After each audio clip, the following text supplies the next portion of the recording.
144 ধারা জারি করা হয়েছে।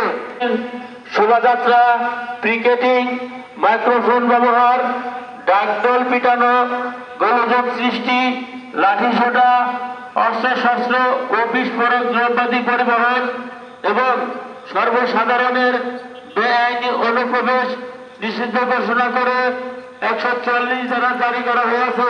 আজকের এই মাঠে 144 জারি হচ্ছে। বেশ কয়েকটা দল এখানে প্রোগ্রাম করার জন্য প্রস্তুতি নিয়েছিল। সকাল 8টা থেকে রাত্রে 8টা পর্যন্ত এখানে 144 জারি থাকবে, কোনো লোক প্রবেশ করতে পারবে না।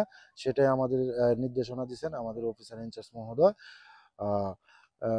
আর হচ্ছে যে এখানে যাতে কোনো লোকে সমাবেশ না করতে পারে সেই জন্য আমরা এখানে অবস্থান করতেছি।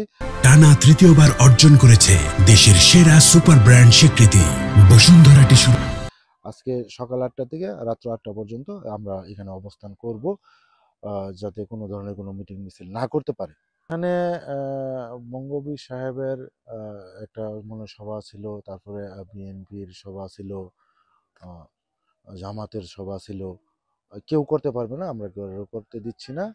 এটা উপজেলা প্রশাসন কর্তৃক এখানে 144 জারি করে রাখছে। আমরা এটা নিরাপত্তা দিচ্ছি যাতে কেউ সমাবেশ না করতে পারে। মোটামুটি এখানকার পরিস্থিতি ভালো, কেউ এখনো পর্যন্ত আসে নাই। এরকম কারো আমরা দেখতে পাই নাই যে এরকম কোনো লোক এখানে আসছে। আমরা এলাকায় এটা গতকালকে মাইকিং করেও দেওয়া হয়েছে। আমরাও যারা আছে এখানকার স্থানীয় এলাকার লোকজন তাদেরকে বলে দিচ্ছি যে এখানে যাতে না আসে কোনো লোকজন। বর্তমান পরিস্থিতি আমরা ভিজিলেন্সে আছি। মাঠটাও হচ্ছে খুব বর্ষার পানিতে একদম থই থই হয়ে আছে। এখনো পর্যন্ত আমরা ভিজিলেন্সে আছি, এই পর্যন্ত কিছু ইয়ে হয়নি।